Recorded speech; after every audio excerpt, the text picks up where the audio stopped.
All right, let's do a quick update for the truck. I'm gonna do one as quick as possible. I made 895 tire. I was just having trouble getting my boost up any higher. One of those reasons is I wanted to show was I have the wastegate here on the housing, obviously, and then I still have the second gate underneath that was giving me creep issues. So I have two gates now, and I didn't want to remove this in case I wanted to use it, but now we had cameras underneath to see if the rods were going to come out first and foremost, and this was opening and letting exhaust gas out, so I could not get my boost any higher. And what I plan to do here is I have to pull the exhaust out, and also I was pretty much out of injector, and I want to make a lot of power on ethanol, so I went ahead and I bought, we talked about the eBay 210s that are in Mark's car quite a bit, so I bought the eBay 210s, caps for the top, so that I can space them to fit nice, and these are square Bosch style connector. So, and the other 210 pounder has a, they call it a Nippon Denso or something connector, so I bought a harness in between that goes back and forth. So what I'm gonna do is get this crossover out of here and cut the wastegate off and save it for something else, and seal off the crossover and see how everything goes. From there, maybe check the spring that's in my gate right now. And then I haven't been able to find any more 4-inch pipe, and honestly underneath the truck it resonates so damn bad it's annoying me. And I think at this point, we'll see, by the time I'm done doing all of this, I think I am just gonna put the damn exhaust out of the hood, because I'm not a fan of always pulling and removing exhaust. This shit is a big pain in the ass to me. So I'm glad we didn't really buy any 4-inch pipe. That's just like laying around. Obviously that's just shit from a Duramax leftover. I'm gonna see, you know, what it'll do, and if I can just cut a nice hole. I have a hole saw, and I got the exhaust ring, Slab Mechanics exhaust ring for Monkey Fab. I think it's just gonna come out of the damn hood at this point.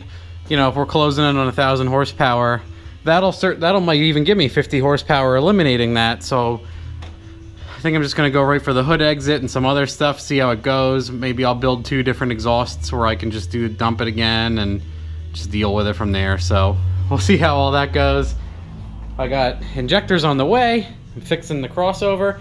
Might put it out the hood. That's the update quick for the truck for now. I'll go over in depth like what happened at the dyno. We were pushing it pretty hard. We got over there and I immediately started having fuel issues. I got pissed off because I have like 71% ethanol. So what we did is we watered it down, we drained it, we watered it down with race gas and pump gas. I still was running out of fuel, made no sense. I came home, we ran over here quick and I grabbed the 160 pounders. These guys, the junk ass 160s. I'm like, well, at least I'll have fuel. We threw those in, we had nothing but issues. It ran like dog shit. I think 2 of those injectors are bad. Who knows how? I'm just over them at this point. It sounded like a 6-cylinder. It was running terrible. It was making much less power. I was still running out of fuel. And we diagnosed my other fuel pump was not working. The relay went bad underneath the bed that switches. This is another reason why I don't like multiple pump setups. Like I'm switching the other one on. The relay wasn't any good. Anyway, pulled the bed off, fixed that, put the 105 pounders back in, then all the O-rings were leaking, and it was a hell of a day.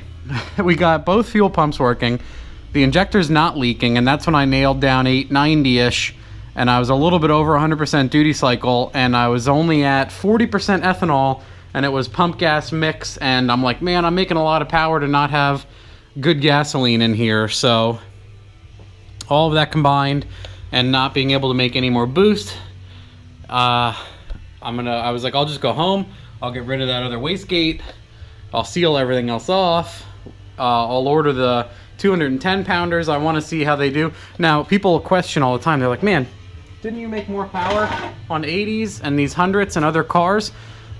Yeah, we have, and I mean, it has to do a lot with your entire fuel system as a whole. This is completely stock feed return regulator rails and 3/8 hose.